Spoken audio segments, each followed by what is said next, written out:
और दिल्ली में बीजेपी के 2 दिवसीय राष्ट्रीय महाधिवेशन का आगाज हो चुका है। जय श्री राम के नारे के साथ महाधिवेशन का आगाज हुआ। प्रधानमंत्री नरेंद्र मोदी, बीजेपी के राष्ट्रीय अध्यक्ष जेपी नड्डा, गृह मंत्री अमित शाह, रक्षा मंत्री राजनाथ सिंह यहां मौजूद हैं। इसके अलावा बीजेपी शासित राज्यों के मुख्यमंत्री भी यहां पर मौजूद हैं। हरियाणा के मुख्यमंत्री की अगर बात की जाए वो यहां मौजूद हैं। हरियाणा के गृह मंत्री अनिल विज, प्रदेश प्रभारी विप्लव देब, प्रदेश अध्यक्ष नायब सैनी यहां पर मौजूद है। और आपको बता दें कि राष्ट्रीय अधिवेशन में बीजेपी के राष्ट्रीय अध्यक्ष जेपी नड्डा की तरफ से संबोधित किया गया और उन्होंने कहा कि असम में भी बीजेपी की दोबारा सरकार बनी, राजस्थान, छत्तीसगढ़, एमपी में सरकार बनी। लोगों ने पीएम मोदी पर विश्वास किया है। पिछला दशक मोदी की उपलब्धियों से भरा रहा है।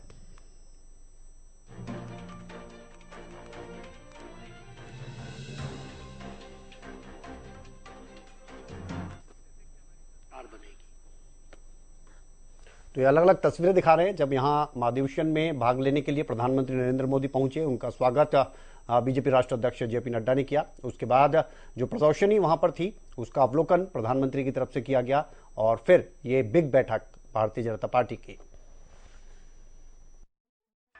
जब मैं हरियाणा के चुनाव के प्रचार में जाता था, हम बोलते थे सरकार बनाएंगे, तो 2014 के पहले लोग हमारा उपहास करते थे, कहते थे तो साहब आप पूरी सरकार बनाएंगे। सोचते थे कि संभव नहीं है। लेकिन 2014 के बाद हमारी सरकार बनी और फिर से 2019 में दोबारा हमारी सरकार बनी। यह हरियाणा में हुआ है। असम में हम कभी कल्पना नहीं कर सकते थे कि हमारी सरकार बनेगी, कभी कल्पना नहीं कर सकते थे। पूर्व का इलाका सोचते थे यहां 20 सीटें आ जाएंगी।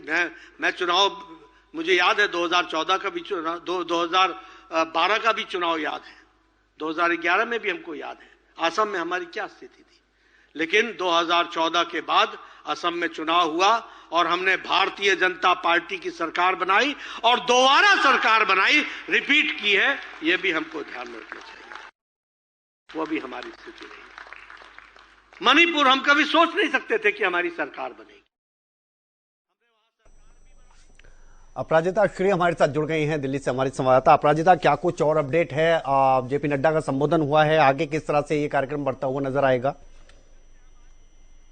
जी बिल्कुल, जेपी नड्डा ने अभी संबोधन दिया है कार्यक्रम में। और अब अगर सूत्रों की माने तो इस बैठक में 2 प्रस्ताव लाए जा सकते हैं। पहला प्रस्ताव राजनीतिक प्रस्ताव होगा, जिसमें विकसित भारत यानी मोदी की गारंटी को लेकर बात की जाएगी। और वहीं जो दूसरा प्रस्ताव है वो राम मंदिर निर्माण के लिए जो धन्यवाद प्रस्ताव लाया जाएगा, उन सब चीजों को लेकर बात हो सकती है। साथ ही 6 बजे का समय था। खैर थोड़ी देर में राजनाथ सिंह 6 बजे नेशनल कन्वेंशन पॉलिटिकल रेजोल्यूशन को टेबल करेंगे, विकसित भारत के ऊपर, मोदी की गारंटी पर। और एक बार फिर से मोदी की सरकार आएगी, उन सब चीजों को लेकर बात ही हो सकती है जो आगे राजनाथ सिंह टेबल करेंगे इस रिजोल्यूशन को। और बता दें कि इस जो रिजोल्यूशन पास होगा मोदी की गारंटी को लेकर, विकसित भारत को लेकर, साथ ही एक बार फिर सरकार बनाई जाएगी, इन सब चीजों को जो रिजोल्यूशन पास होगी तो उनको समर्थन दिया जाएगा 2 से 3 चीफ मिनिस्टर के द्वारा।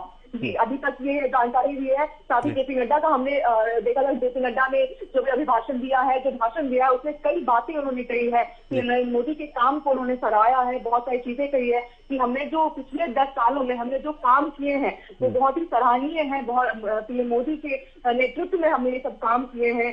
जो पिछला हमने बड़ा है हमारा। बिल्कुल, हमने जेपी नड्डा का संबोधन सुना। लेकिन जिस तरह से ये जो साल है, इलेक्शन ईयर है, बहुत जल्द ही लोकसभा चुनाव को लेकर तस्वीर पूरी तरह से साफ हो जाएगी कि कब होने हैं चुनावों की तारीखों का ऐलान हो जाएगा। ऐसे में इस समय में इस राष्ट्रीय अधिवेशन की अगर बात की जाए बीजेपी की, और अब इस अधिवेशन की अगर बात करें तो ये आने वाले समय में किस तरह से कार्यकर्ताओं के लिए और खासतौर पर ये तमाम जो दिग्गज नेता यहाँ पर मौजूद हैं, तो ये किस तरह का एक संदेश यहाँ से कार्यकर्ताओं में किस तरह से उत्साह भरने के लिए काम आएगा?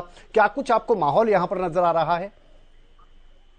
जी बिल्कुल, जैसे कि सुबह विनोद तावड़े ने जो प्रेस कॉन्फ्रेंस की थी, प्रेस वार्ता की थी, जो कि सुबह जो पदाधिकारियों की बैठक हुई थी, तो उसमें उसके बाद फिर प्रेस कॉन्फ्रेंस किया गया था। उसमें उन्होंने बहुत सारी चीजें बताई थी कि किस तरह से पीएम नरेंद्र मोदी और जेपी नड्डा ने अपने वर्कर्स को गियरअप किया है, उन्हें साथ ही सराहया है कि जो भी काम हुए हैं भारतीय जनता पार्टी के सरकार में, जो 10 साल में, जो मोदी सरकार के कार्यकाल में जो कुछ भी काम किए गए हैं, उन सब में जो बीजेपी के वर्कर्स है, जो लीडर्स है, उनका बहुत बड़ा रोल है। साथ ही उन्होंने कहा है कि जो भी आगे कार्यक्रम होंगे लोकसभा चुनाव के मद्देनजर, जो भी इनकी नीतियां हैं, उन सब चीजों को लोगों तक पहुंचाया जाएगा, वर्कर्स के थ्रू पहुंचाई जाएगी, बूथ लेवल तक पहुंचाया जाएगा। जो 370 सीटों की बात है, जो पीएम नरेंद्र मोदी ने कहा है, जो निश्चय लिया है उन्होंने कि इस लक्ष्य को पूरा किया जाएगा, 370 सीटों को, उन चीजों को किस तरह पूरा किया जाए, इन सबका जो रोड मैप है वो तैयार किया गया है। आगे भी चर्चाएं होंगी इन चीजों को लेकर के। तो ये सब चीजें जो पीएम नरेंद्र मोदी ने अपने वर्कर्स को दी है। साथ ही जो 370 की बात करें, सिर्फ 370 सीटें ही क्यों, तो इसमें जो पीएम नरेंद्र मोदी ने बताया, जो सुबह पदाधिकारियों की बैठक हुई है, विनोद तावड़े ने प्रेस वार्ता करके बताया है कि पीएम नरेंद्र मोदी ने कहा कि जो श्यामा प्रसाद मुखर्जी हैं, उन्होंने कहा था कि आर्टिकल 370 को हटाया जाए, और उनको इस प्रोटेस्ट के दरमियान उन्हें अरेस्ट कर लिया गया था, जिसमें डिटेन कर लिया गया था और उनकी मौत हो गई थी। तो ये जो 370 सीटें की बात है, ये श्रद्धांजलि हो गई कहीं ना कहीं श्यामा प्रसाद मुखर्जी को लेकर। ये प्रधानमंत्री नरेंद्र मोदी ने जो पदाधिकारियों की बैठक है उसमें कहा है। तो ये जो अधिवेशन होती है, वो अधिवेशन लोकसभा चुनाव से पहले भारतीय जनता पार्टी करती है। बिल्कुल, और बहुत इस तरह के कार्यक्रम हमेशा ही कार्यकर्ताओं की अगर बात करें, कार्यकर्ताओं में उत्साह भरने का भी काम करते हैं। बहुत शुक्रिया फिलहाल के लिए आपका अपराजिता। और जिस तरह से हम लगातार देख रहे हैं, और 370 की भी बात की जाए तो 370 पार का नारा और एनडीए 400 पार का नारा जो दिया गया है, उसके पीछे की वजह भी साफ की जा रही है, और वो साफ की जा रही है, उसका लक्ष्य, उसका मकसद भी इस राष्ट्रीय अधिवेशन के साथ ही और ज्यादा साफ होगा।